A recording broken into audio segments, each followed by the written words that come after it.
Coach De'Erica this year off to a great start.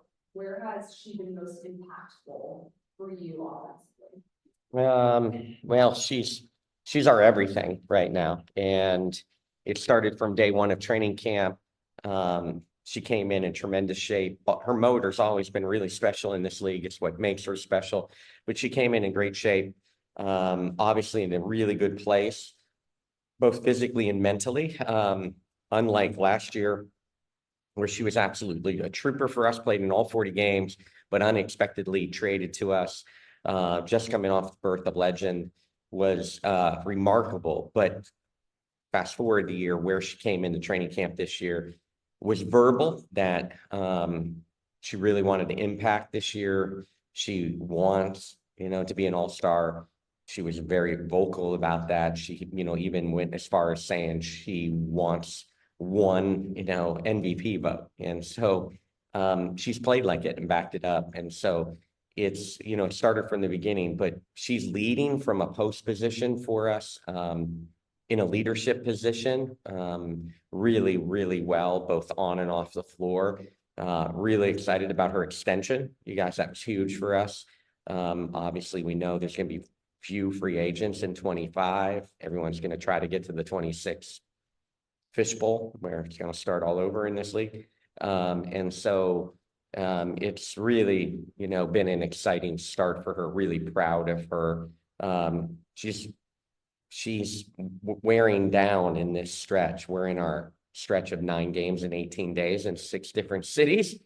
This is our 5th city in this stretch, and she looked fatigued in Atlanta for the first time all year. So excited for her to get another opportunity tonight against a premier team. But obviously we have to be conscious of some minutes tonight, because it's been a tough stretch for her with everything we ask of her. Sorry, I could talk about her our whole time. How would you, from a leadership standpoint, rubbed off on the rookies? Yeah, I think the one thing that she's great at is sharing her own journey, her own stories. One of the things this rookie class across the board around the league is realizing you have to go through it. You just have to go through it. And there's been great days for Rakia. There's been great days for Cam. And then there's nights where it's just not their night. And, to have grace on themselves, our players, understand that they have to go through it.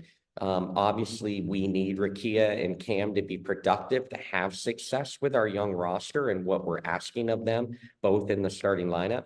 But there's nights that are tough. And, for Cam, especially, it's murderer's row in the post, right? It's, like you get this person, and then you graduate from NECA, and then you get on a plane to go get Fee. You leave Fee to go get Tina Charles. You leave Tina Charles to go get AT. You leave AT and Breezy to go get Stewie and JJ. There's just no nights off in this great league, especially at the 4 and 5. And, understanding that that's what you're asking a rookie to do. That's, had 12 training camp practices at the pro level. So De'Erica has been great, like just allowing them, some grace and some understanding that all rookies are going through it. I joked with Cam the other day after a tough game. I said, we're going to sit here together one day in 5 years, and you're going to be telling a rookie that's really down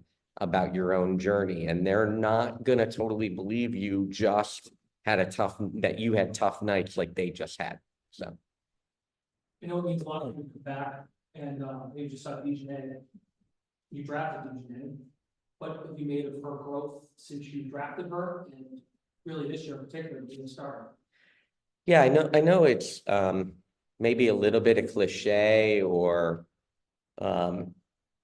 maybe people will look at it differently that I say this, but I'm so proud when I look around the league and I look at players that are now maybe in their 4th year through whatever year, that were coached by us here, and watching so many of the little things that they do to be great pros. And I remark all the time going, they didn't always do that. And so I take great pride in watching what players are doing around the league. Dejanay is one of them. She was a huge success story in our stretch of second round pick success stories. You know, the way she's defending, the way she's attacking downhill. She could always attack downhill, but the finishing now is just elite. And just, you know, really, really happy for her and proud for her. And again, you know, as someone that coached this team to 14 straight wins to end the season, knowing they're playing for a 13-1 start in their first 14 games, you know, I'm a huge fan outside of us playing them. I'm a huge fan, and this organization is top notch.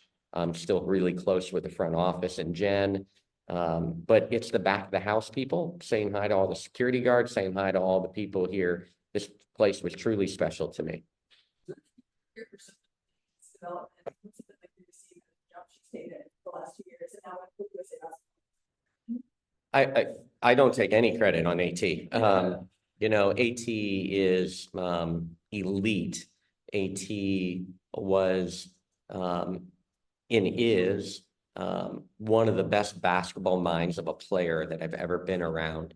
And the great thing about coaching AT was you knew what you were going to get every day. What she plays like in front of 8,000 tonight is what she plays like in practice.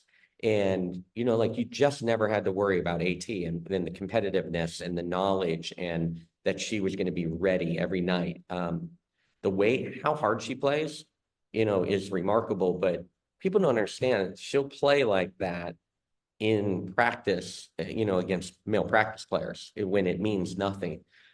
So, you know, just proud of her. The only thing that the unintended consequences of all our years here was, with the exception of the 19 run, and this team in Connecticut reminds me of our 2019 group here.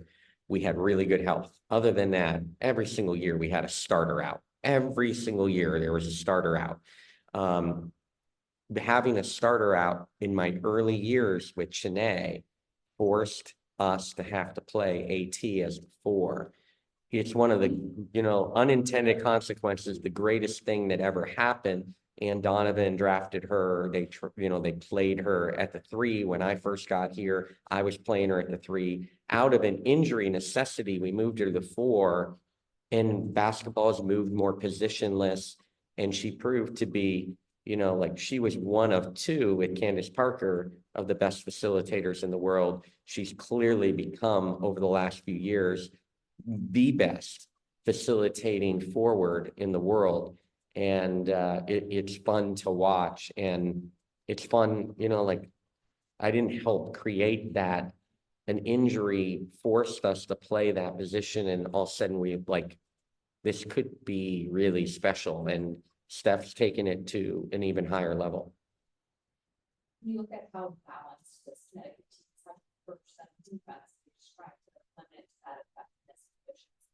Yeah, it's interesting. It's a good question. Like, you know, for us, there's always a game plan of, is there matchup advantages? Is there people you want to put in actions? Is there a post player that you want to challenge? And there's not a lot of defensive weaknesses on this roster in the starting lineup. So it's hard to pinpoint one. So, you know, they're really, really connected defensively. They're what I was always fortunate to have here, and it was my desire as a GM, was I knew that I enjoyed coaching very high basketball IQ players and would sacrifice some talent through the years, you know, to keep acquiring IQ people. And this team has been blessed with really high IQ players for a long time. You know, bringing Rachel back in as a high IQ player. You know, you have Breezy and AT, I will say, are 2 of the highest IQ post players in the league. Dejanay, as I've always said, is one of the most underrated IQ players in the league.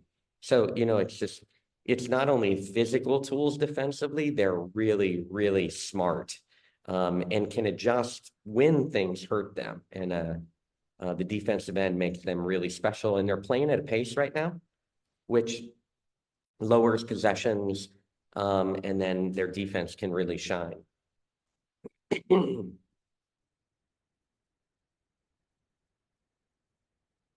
you, Curt. Okay. Thank you. Any, wait,